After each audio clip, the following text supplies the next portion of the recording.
Donc aujourd'hui, on va faire un petit slider d'images, de 4 images avec fondu en action script. Donc ici, vous voyez, il y a l'interface Flash. Maintenant, c'est à vous de choisir si c'est action script 3 ou 2, ça dépend des versions. Mais peu importe, des deux, ça va marcher. Donc par défaut, voici l'interface par défaut. Moi, je vais commencer tout d'abord par paramétrer les dimensions. D'abord la hauteur, enfin la longueur, 380. Et la hauteur, je vais mettre par 60. Bon, c'est petit, mais c'est juste un exemple. Je zoome ou je positionne à peu près. Ensuite, arrivé à ce niveau, je vais importer mes images. Je pars dans Fichier, Importer. Que vous choisissez importer dans la scène ou dans la bibliothèque, ça va forcément venir dans la bibliothèque. Mais j'importe directement dans la scène au lieu de gagner du temps. Ouvrir, et là il y a mes images dans la scène, mais on ne les voit pas toutes parce qu'elles sont superposées. Je décale, je vois que toutes mes images sont à ce niveau. Je les sélectionne pour les aligner à ma zone de travail. Je pars sur les options d'alignement. Ils sont à gauche, à droite. Sinon, si ça n'apparaît pas, vous allez sur Fenêtre, dans Alignement, Aligner, ou le raccourci clavier CTRL-K. Donc, aligner, centrer. Oups, j'ai oublié de sélectionner les images. On sélectionne les images, toutes les images. Centrer et vérifiez bien que c'est coché, la case alignée sur la scène. Centrer, pardon. Et aligner le centre vertical. L'autre c'était centre horizontal et maintenant centre vertical. On a toutes nos images alignées, mais dans nos calques, on n'a pas les images dans les calques. Ils sont regroupés dans le même calque. Nous, on veut que chaque image soit dans un calque. On sélectionne toutes nos images, on fait clic droit, répartir sur les calques. Et là, on a chaque image dans son calque. Maintenant, on prend le calque 1, on le met tout en bas. Ensuite, je prends la première image. Je sélectionne et je pars sur Insertion, Interpolation de mouvement. Je valide, parce que là, il me demande juste de convertir en symbole. Parce qu'on ne peut pas faire d'interpolation si on n'a pas converti l'image en symbole. Là, ma première image est déjà convertie en symbole. Si c'est réellement déroulé, il colorie en bleu, suivant les versions d'Adobe Flash. Je décoche la première image et je ramène mon timeline, ma barre de timeline au début. Parce que si c'est après, il n'affiche pas l'image. Parce que l'image, la deuxième image est au début. Je ramène au début et là je vois ma deuxième image. Suivant l'ordre de superposition. Je sélectionne l'image, je fais encore interpolation de mouvement. OK. Pour ma deuxième image, c'est bon. Je masque la deuxième image et je ramène sur la troisième image. Je clique sur l'image, insertion, interpolation de mouvement. OK. Pareil pour le dernier. Insertion, interpolation de mouvement. Maintenant, à ce niveau-là, je peux démasquer mes images. Je les sélectionne tous et je les rallonge un peu. Jusqu'à 30 pour la première image. Je sélectionne jusqu'à les trois images. Jusqu'à 60. Les deux dernières images à 90. Et la dernière image à 120 par 30.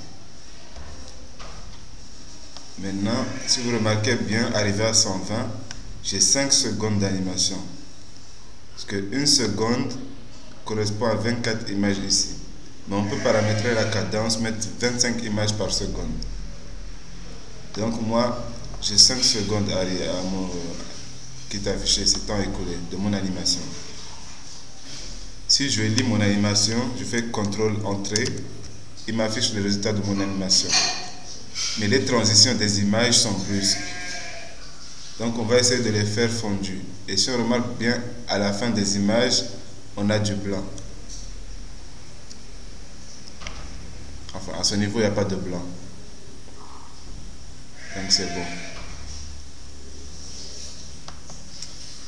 Je vais juste prendre la première image par exemple.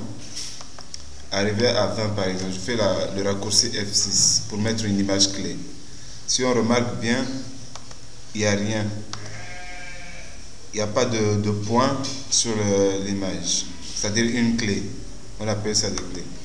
Donc je fais le raccourci F6 et je remarque qu'il m'a mis un point, c'est-à-dire une clé.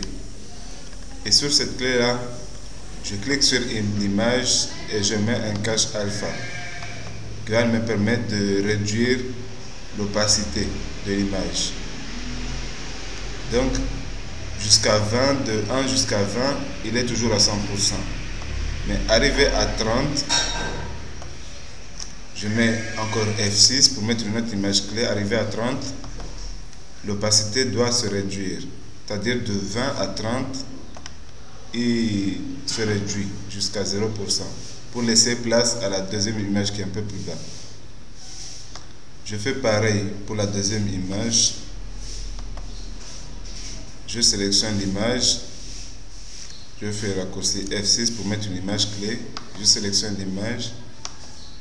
Couche alpha, je remets à 100%, c'est-à-dire du début jusqu'à 50, c'est à 100%, mais de 50 jusqu'à 60, je mets encore une image clé, F6, je sélectionne l'image et je lui dis l'opacité à 0. Je continue pour la troisième image, image 2, je mets une clé, F6,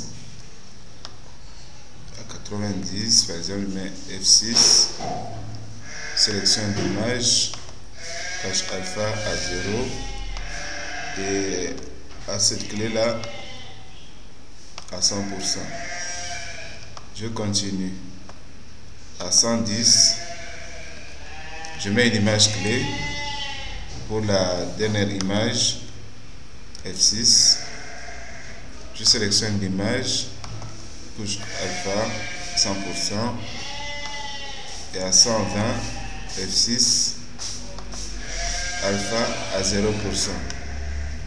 Si je visualise mon résultat, CTRL entrée, je vois bien que le fondu s'applique. Maintenant, arrivé à la fin, il m'affiche du blanc. Donc, c'est pas tellement joli. Pour corriger ça, je copie la première image, c'est-à-dire l'image du début, parce que ça doit tourner en boucle. Et pour tourner en boucle, la dernière image, c'est la première image. Je copie les images. Je viens vers la fin, je colle les images.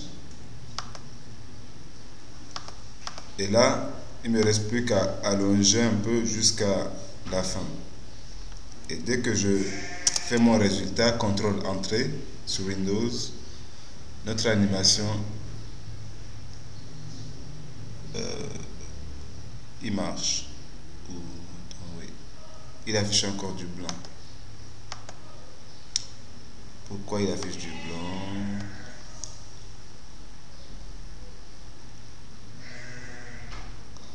Ah, parce qu'on a copié l'image 4.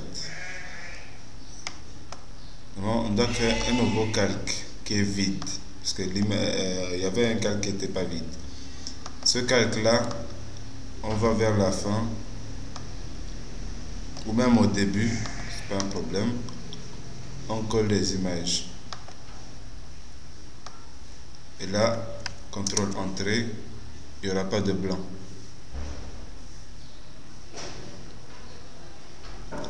Et ça tourne en boucle. Voilà, c'est tout. Merci.